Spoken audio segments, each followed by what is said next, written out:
ലോകത്തിലെ ഏറ്റവും മികച്ച പ്രണയകാവ്യങ്ങളെല്ലാം വേർപാടിലാണ് അവസാനിക്കുന്നതെന്ന് ഞാൻ വായിച്ചിട്ടുണ്ട്. ഒരുമിക്കാനാകാതെ പോകുന്ന പ്രണയങ്ങളെല്ലാം പ്രണയങ്ങളായി തന്നെ മരണം വരെ നിലനിൽക്കുന്നുണ്ടാവും. ഇനി ഒരുമിച്ച പ്രണയങ്ങൾ, അവയെ വിവാഹം പതിയെ കൊന്നിട്ടുണ്ടോ? പക്ഷെ വിവാഹം കൊണ്ട് എനിക്ക് നഷ്ടപ്പെട്ടത് നമ്മുടെ പ്രണയം മാത്രമായിരുന്നില്ല രാജീവ്. അതുവരെ ഞാൻ ഉണ്ടാക്കിയെടുത്ത എൻ്റെ വ്യക്തിത്വം കൂടിയായിരുന്നു. I lose my identity.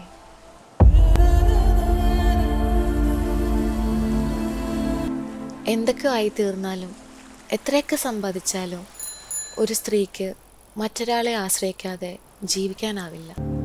പക്ഷെ തനിക്കറിയോ, ഒരു പെൺകുട്ടിയുടെ മനസ്സിൽ പ്രണയവും ഭയവും ഒന്നിച്ചാണ് ജനിക്കുന്നത്, ഒന്നിച്ചാണ് വളരുന്നത്.